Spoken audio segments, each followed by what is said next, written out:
The dust is settling on the Saints' heartbreaking loss to the Carolina Panthers in the Superdome on Sunday, and I'm trying to start this show as fast as I can before Brandon Browner gets into the face mask penalty. What's up with that guy? We'll talk about it next on the Black and Gold Today.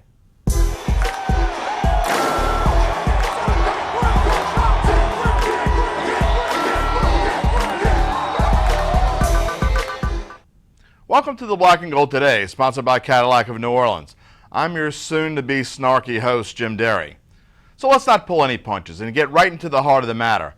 Why in the holy heck is Brandon Browner still allowed to touch the turf of the Mercedes-Benz Superdome with his obnoxious feet? I mean, really, the only thing worse than Browner yesterday was... Wait. No, there wasn't anything worse than Browner yesterday.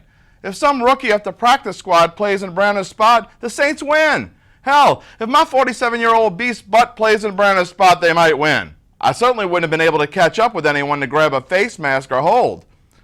And when I messed up really bad, I wouldn't have come over to the sideline and told my coach to shut up. In fact, I offer my services now to the Saints, and I'm willing to take the league minimum. And when I get burned for the 10th time in a game or commit another dumb penalty, and Dennis Allen wants to correct me, I'll say, yes, sir, no, sir, you were right, sir. Speaking of coaches, it was refreshing to see Sean Payton finally have a little emotion in his post-game press conference. Well, refreshing for a few seconds until he decided to chastise our own Catherine Terrell for asking the most pertinent question of the season. Is Browner becoming a detriment to other defensive players? Obviously, it's a disappointing loss, and it's frustrating. They made enough plays in the end that ended up being the difference. Any questions? Listen, go write a blog about it. Browner played well. These guys played hard. You know, it's going to be a competitive game. And Dennis and he have a great relationship the same way. So, next question. Exactly what did the coach see that would make him say Browner played well? Of course, we all know he doesn't mean it. A coach with as much success as Payton has had here can't possibly believe that, right?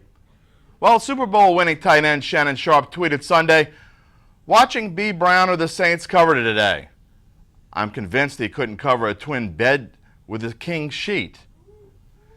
It's a shame, too, because overall the Saints played one of their better games of the season. And I know it's so strange to say with the fact they gave up 41 points, but seriously, Dennis Allen had a decent game plan to slow down Cam Newton, and the defensive backfield let him off the hook several times.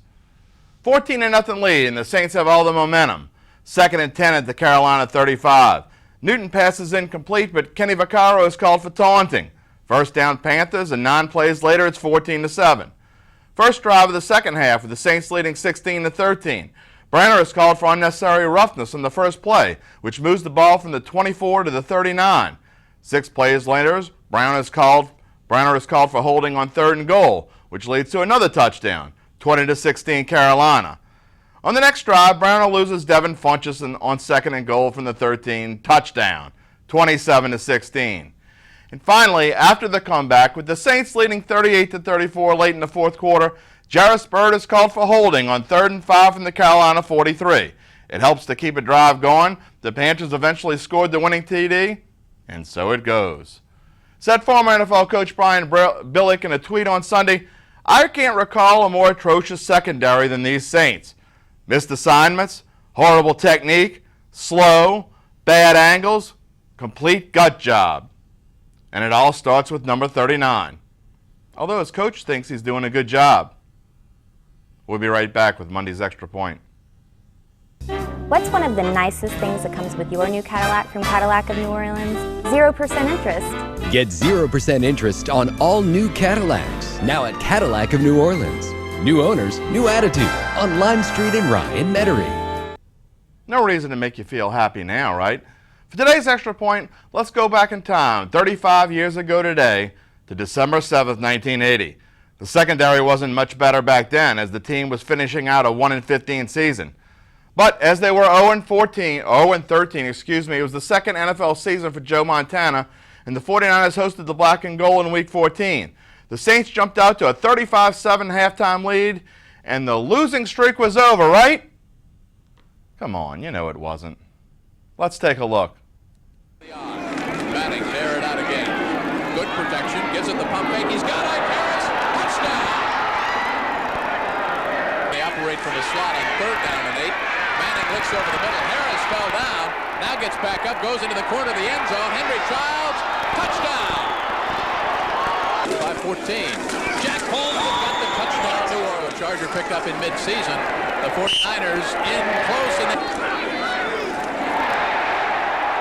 that's Dwight Clark with a lot of real estate.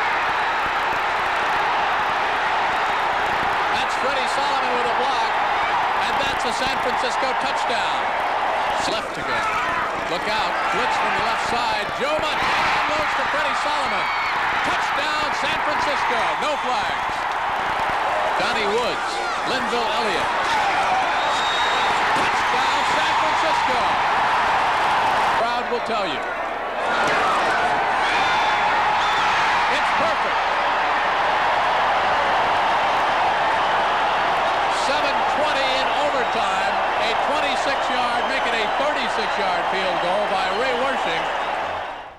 At the time, it was the largest comeback in NFL history, which was later topped by the Buffalo Bills' miracle against the Houston Oilers in January of 1993. Well, that's enough happy for one day. Come back tomorrow and we'll put you in a cheery mood once again. You know you can't wait. See you then.